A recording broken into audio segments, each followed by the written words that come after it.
Which brings me to my main point, is that if someone living nearby or an apartment near you in the same complex which has some sort of contamination, then it's going to pass through the sewage system. Allow me to take a moment to explain this logic. So you see these pipes up there. I know they're rain pipes, or whatever you call them.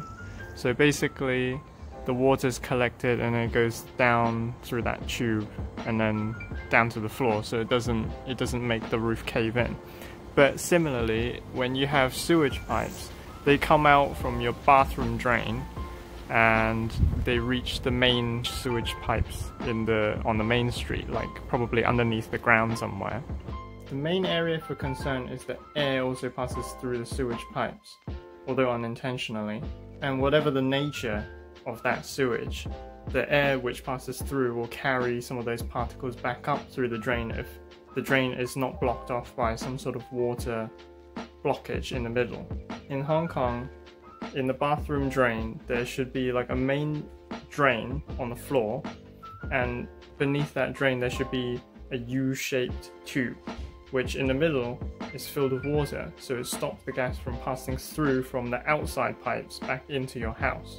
Now, I'm not sure if there is such a thing in the UK because we don't live in a tightly packed accommodation, but if you look at your toilets in the bathroom, there should be like just the big pipe that's going out to the outside from your toilet. It's kind of like in a U shape, but it's just part of the pipe goes outside of the house, so you never really see it. And I've actually seen firsthand some TV clips from property evaluation programs where the person will actually go and test an apartment to see whether gas comes or air comes through those drains even after you pour water through them. And in a lot of cases this does happen, but basically what they do is they put like a piece of paper above that drain, and then when air comes up, like if they turn on a fan in one of the rooms and it drags the air through the house, then air is going to come through that drain and then the piece of paper is going to start moving, which means that there's air coming through it, right? Which brings me to my main point, is that if someone living nearby or an apartment near you in the same complex which has some sort of contamination, then it's going to pass through the sewage system if you don't block off your drains. And that includes both your bathroom, any sinks, and your shower drain. And evidently, I literally saw this happening this morning. Like, I don't know if it was something to do with the water pressure in the house, but the washing machine was on and there was no water in the kitchen sink, but there was water coming up, like being regurgitated back through that drain, and it was filling the sink up to a certain point. This right here, there was water coming up back through this drain. Although I did see a little small spider crawl in there this morning, that spider is definitely not big enough to clog up that drain. It's like minuscule, like tiny little spider compared to the size of this drain. Yeah.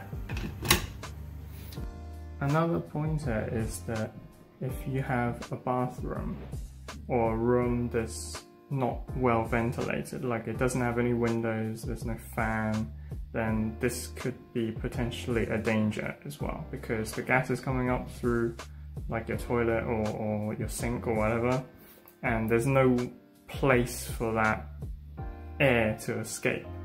So it's literally like filling the room with, poisonous gas. So if you have a toilet in Hong Kong, just like in the SARS period, doctors very early on suggested that when you flush the toilet, close this lid down onto here before you flush, so the particles then come out. And although they didn't say it specifically, I would personally recommend, when no one's using it, just keep the lid down, because who knows, there could be air coming up through that drain, and unlike in Hong Kong, you can't pour water down the main drain where filtration happens, because there is no visible drain. So the only place the air can come up is through here. So the best you can do is close the lid at times when you're not using it.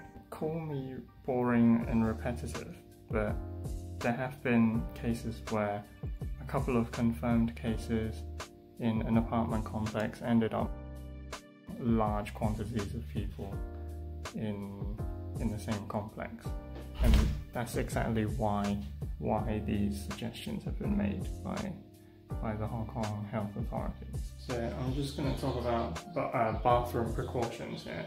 So you see there's only like one air vent, and we don't actually have a fan in here, so we can't drain out the air after someone uses a bathroom, which is kind of like a moderate risk. So what I do is I usually have the window open a little bit. This is actually recommended, like for any room in the house, just leave like a small gap in the window so there's fresh air circulating from outside.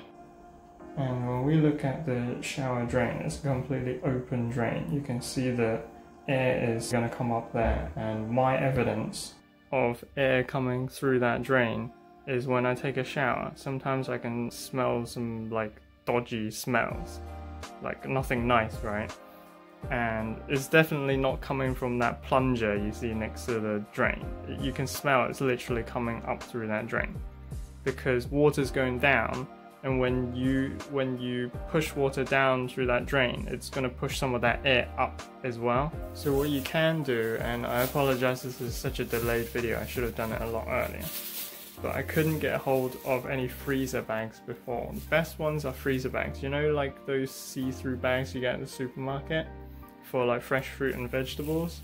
Well, basically those, or just something strong enough to hold enough water in a bag without leaking it, and then tie it up like so.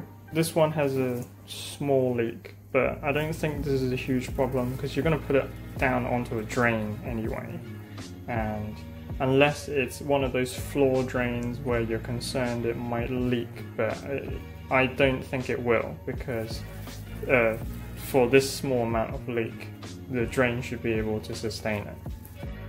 Or you could just use reusable bags, like, I don't know, from your bread, or like your groceries, like your oat bag, like, you know, bags that you hold your oats in and stuff like that. Those are very sturdy. Alternatively, you can use one of these refreezable, if you had a recent delivery with those reusable freezer bags. Some are like in jelly form, so when they defrost they turn into this like jelly kind of like liquid. If you have any of those, you can just, I'll just show you. You can just pop it straight onto the drain.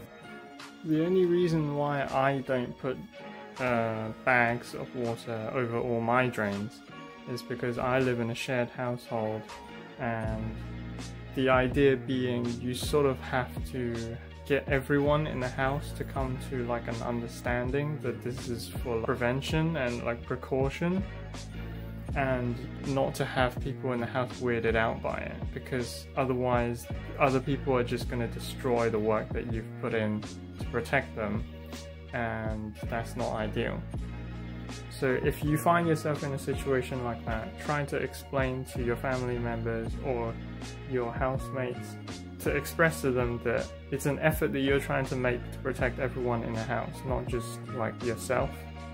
To add some evidence to this, you could either research Hong Kong news in English and search up about blocking drains and stuff related to this pandemic. Or you could look up the news in the US. I think I heard a short video clip where President Trump talks about how they will investigate into like showers and bathrooms, but I didn't catch the whole clip. Maybe it was talking about that, because Hong Kong has been warning about this since like as soon as we discovered that this thing is similar to SARS. So, and we've actually done research and found that the properties of both pandemics are very similar, and the way they spread is very similar, so you should take the same precautions. And it's better to be safe than sorry, really, isn't it? Because Sure, like, oh, people might mock you for looking silly or being silly now, but when it's all over and you're safe, I think that's the main point of the whole exercise. And when you look at it from a grander scale, if every household does their little part in order to stay safe, then, you know, our economy never would have gotten this bad. Late is better than never. So I think we should really think about doing these little steps to help us along the way. Like, instead of just waiting for the government to say like, oh, when's things gonna get better, we have to partake in protecting ourselves and our community as well. So if you enjoyed this video, please give us a like. I'd love to hear your comments in the section below, and please subscribe if you haven't. I'm sorry I haven't been uploading as much health and pandemic related hygiene content recently, but I promise I will update more from now on. And do turn on that notification bell so you don't miss new updates, and I will see you in the next one. Banter out. Peace.